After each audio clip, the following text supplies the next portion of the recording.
देखिए, बीपीएससी री एग्ज़ाम का मामला आप लोग तमाम लोग जो हैं वो जान रहे हैं। 60 दिन से ऊपर का समय हो गया है, अभी भी तमाम छात्र जो हैं पटना के गर्दनी बाग में शिक्षा सत्याग्रह पर बैठे हुए। ये मामला पटना हाई कोर्ट से लेकर सुप्रीम कोर्ट तक चला गया है।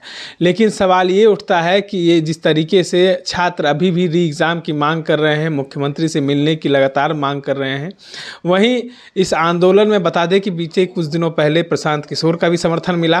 फिर उसके बाद जो है तमाम बातें कोर्ट में चली गई। उसके बाद आंदोलन धीरे धीरे शांत हो रहा था।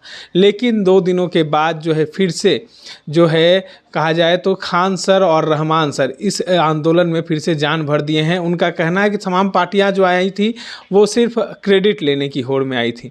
अब जो है असली आंदोलन शिक्षक और छात्र का होगा। हमारे साथ इन तमाम मुद्दों पर चर्चा करने के लिए पूर्व एमएलसी प्रोफेसर रामबली चंद्रवंशी हैं, छात्रों के साथ हमेशा रहते थे।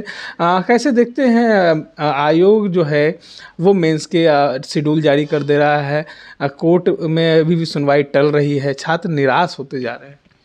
देखिए, इस पूरी घटनाक्रम को हम छात्र, शिक्षक और नेता की बात नहीं मानता। ये बिहार की अस्मिता की बात है, बिहार के मेधावी छात्रों के भविष्य की सवाल है। उसमें कोई भी व्यक्ति आता है तो राजनीति करे या ना करे, लेकिन उनकी बातों को अगर करता है तो उसको स्वागत योग्य कदम है।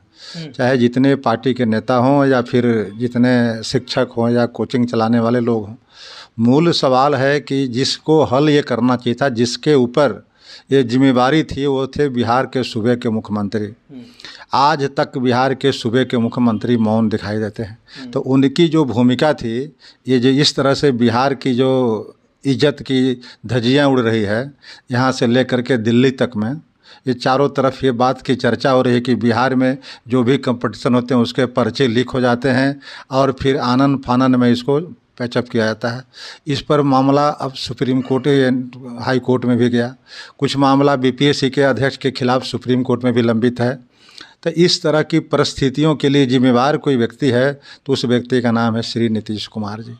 नीतीश कुमार जी ऐसे व्यक्ति को अध्यक्ष क्यों बनाए जिस पर ऑलरेडी पहले से मामले चल रहे हैं। दूसरी बात कि अगर अभ्यर्थियों ने, बीपीएससी के अभ्यर्थियों ने सिर्फ यही मांग किया था कि इसकी जांच करा ली जाए कि हमारे प्रमाणों में दम है कि नहीं, अगर जो फुटेज मिल रहा है या जो भी अभ्यर्थी के पास प्रमाण थे या जिन लोगों के पास कुछ अगर प्रमाण थे, उन प्रमाण पत्रों को इनवाइट करके एक स्वच्छ आयोग बनती, चाहे वो जुडिशियल हो, नॉन जुडिशियल हो, और वह आयोग चाहती तो इस पर्दे से का पटाक्षेप 3 दिन के अंदर किया जा सकता था। इधर खान सर ने भी एक खुलासा किया है कि गया नवादा के ट्रेजेडी से क्वेश्चन गायब है। हाँ, खान सर हो चाहे रहमान सर हो या प्रशांत सर हो, कोई लोग इस पर अगर उंगली उठा रहे हैं तो उस उठे हुए उंगली को एक ही बात से आप कर सकते थे खंडन कि आप एक इंडिपेंडेंट स्वच्छ आयोग बना दी जाती, जांच कमेटी बना दी जाती, और वह जांच कमेटी 3 दिन के अंदर नहीं 1 सप्ताह के अंदर इसका रिपोर्ट देती। लेकिन बीपीएससी क्या कर रही है, चालाकी में पहले पीटी का रिजल्ट दे दिया, पीटी का रिजल्ट हुआ तो उस पर कन्फ्यूजन बना कि नहीं मेंस होगा कि नहीं होगा, फिर मेंस का शेड्यूल जारी कर दिया।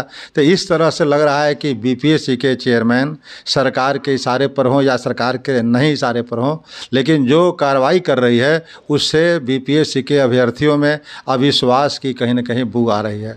कितनी धांधली हुई है, कितनी धांधली नहीं हुई है, कितने पैसे पर खेल हो रहे हैं नहीं हो रहे, वो अलग विषय, वो जाँच का विषय है, उस पर मैं नहीं कहता। लेकिन बिहार के मुख्यमंत्री को इस पर चुप्पी तोड़नी चाहिए। बिहार के 14 करोड़ लोगों का सवाल है। एक सवाल है कि जदयू के एमएलसी हैं नीरज कुमार, उन्होंने तो कह रहे कंबल किशोर तो साइड हो गए, अभी 2 टीचर बचे हैं, इनको भी ठिकाने लगा देंगे अगर ज़्यादा 3-5 किए तो। देखिए, नीरज कुमार जी का बोलने का अनर्गल प्रलाप करने की आदत है, इसलिए नीरज कुमार जी के बयानों पर बहुत हम लोग गंभीरता से नहीं लेते। आखिर ये इतने बड़े अभ्यर्थी इतने दिनों से आंदोलन चला रहे हैं तो उसमें कुछ न कुछ तो दम है, और अगर दम नहीं होता तो इतने लोग आज रोड पर सड़कों पर आकर के आंदोलन खड़ा नहीं करते। तो जब आंदोलन खड़ा कर रहे हैं, बीपीएससी के साख पर बाटा लग गया है, तो अब बीपीएससी के और बीपीएससी के ऊपर जो सरकार है उसका दायित्व था कि इसकी जांच करा करके और दूध का दूध और पानी का पानी अलग कर दे, ताकि बिहार के ये हजारों लाखों अभ्यर्थियों का जो भविष्य के साथ खिलवाड़ हो रहा है वो खिलवाड़ आगे से न हो। इस तरह के विश्वास कायम करने की ज़रूरत है। अब नीरज जी का बयान और दूसरे तीसरे और नेता के बयान में मैं नहीं जाना चाहता। सुप्रीम कोर्ट ने भी टिप्पणी की है कि आयोग के अध्यक्ष के ऊपर कि इनके ऊपर जब इनका चरित्र दागदार था तो फिर इनको आयोग का अध्यक्ष कैसे बनाया गया। बिहार सरकार से सवाल किया गया। हाँ, निश्चित रूप से मैंने पहले ही कहा कि बीपीएससी के चेयरमैन को वैसे व्यक्ति को बनाना चाहिए जो बिल्कुल ईमानदारी का पुड़िया हो और जिसकी छवि बिल्कुल बेदाग हो, साफ़ सुथरा हो। वैसे लोगों को ऐसे आयोग का चेयरमैन बनाना चाहिए ताकि इतने बड़े लोगों का भविष्य साख पर रहती है, दांव पर रहती है। और एक तो बिहार सरकार ने, नीतीश कुमार जी ने पहले ही से बिहार के नौजवान बेरोजगारों की कमर तोड़ दी है। जो पहले से डोमिसाइल नीति थी उसको उन्होंने ख़त्म कर दिया अपने को प्रधानमंत्री बनने के ख्वाब में। लेकिन अब उसका परिणाम क्या हुआ कि लगभग 82,000 से अधिक छात्र बिहार से बाहर के लोग आके बिहार में नौकरी कर रहे हैं। एक तरफ बिहार में बेरोजगारों की लंबी फौज है और दूसरे तरफ बिहार से बाहर के लड़के आकर के बिहार में नौकरी कर रहे हैं। इसलिए नीतीश कुमार की चुप्पी कहीं न कहीं तोड़नी चाहिए, और नहीं तोड़ेंगे तो नीतीश कुमार की साख और बिहार की साख और आयोग की साख सब कुछ जो है दांव पर लगी हुई। तमाम बातों को आप सुन रहे थे। इस तरह के तमाम अपडेट्स के लिए बने रहे इनसाइडर लाइव के साथ। पटना से मैं निखिल।